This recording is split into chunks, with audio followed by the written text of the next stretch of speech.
નમઃ શિવાય। શ્રી શિવ મહાપુરાણ કોટિ રુદ્ર સંહિતા અધ્યાય 37 શિવ ભક્તોની કથા। સુતજી બોલ્યા કે હે મુનિઓ, પ્રાચીન કાળમાં દેવતા, ઋષિ તેમજ રાજાઓએ ભગવાન શંકરની પૂજા, ઉપાસના વગેરે કર્યા હતા।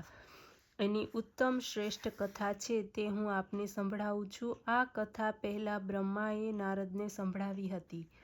બ્રહ્માએ કહ્યું, હે નારદ, ભગવાન શિવની પવિત્ર કથા સાંભળો। ભગવાન શંકરનું પૂજન લક્ષ્મી સહિત વિષ્ણુએ તથા મેં કર્યું હતું, જેનાથી અમારી સર્વ કામનાઓ પૂર્ણ થઈ હતી। ભગવાન સદાશિવનું પૂજન દુર્વાસા, વિશ્વામિત્ર, શક્તિ, દધીચી, ગૌતમ, કણાદ, ભાર્ગવ, બૃહસ્પતિ, વૈશંપાયન, પરાશર, વ્યાસ, ઉપમન્યુ, જ્ઞાનવલ્ક્ય, જૈમિની, ગર્ગ વગેરે ઋષિઓએ પણ કરે છે।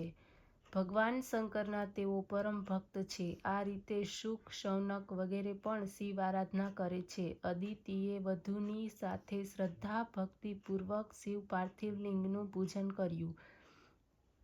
ઇન્દ્ર વગેરે લોકપાલ, વાસુઓ, સાધ્ય, ગંધર્વ, કિન્નર તેમજ અન્ય ઉપદેવતા પણ આરાધન કરે છે।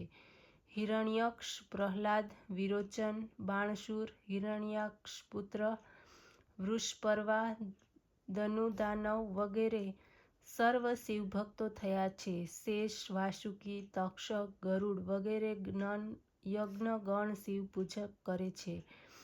સૂર્યચંદ્ર, સ્વયંભૂ, મનુ, પ્રિયવ્રત, ઉત્તાનપાદ, ધ્રુવ, ઋષભ, ભરત તેમજ તેમના ભાઈઓ શિવભક્ત થયા। રાજા દિલીપ, રઘુ, નીતિજ્ઞ, અજ, ગુરુ, વશિષ્ઠની આજ્ઞાથી રાજા દશરથ વગેરે સર્વ સૂર્યવંશી રાજા રાણીઓને સાથે શિવ પૂજન કરતા હતા।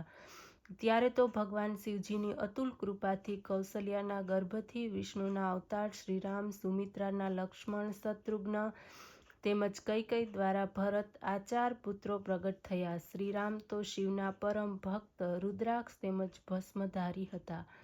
શિવના પાર્થિવ લિંગના પૂજન કાર્યમાં તે લાગ્યા રહેતા હતા।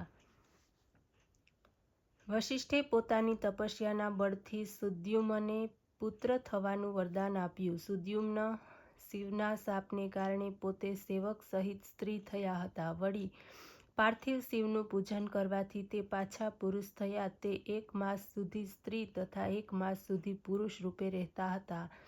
આ રીતે તે સ્ત્રીપણાથી નિવૃત્ત થયા। ત્યાર પછી પોતાના રાજ્યને છોડીને શિવના ધર્મમાં તત્પર થઈ તથા શિવનો વેશ ધારણ કરી ભક્તિ વડે દુર્લભ એવા મોક્ષને પામ્યા।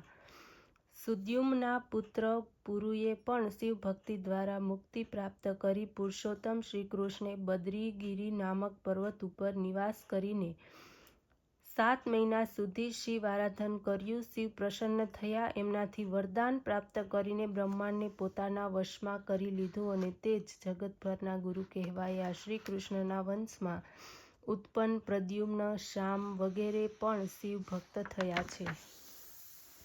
આ રીતે અનેક દેવતા, ઋષિમુનિ, મનુષ્ય અને રાક્ષસ વગેરે શિવજીના ભક્ત થયા છે। તેમના ગણના તો થઈ શકે જ કેવી રીતે। ઓમ નમઃ શિવાય।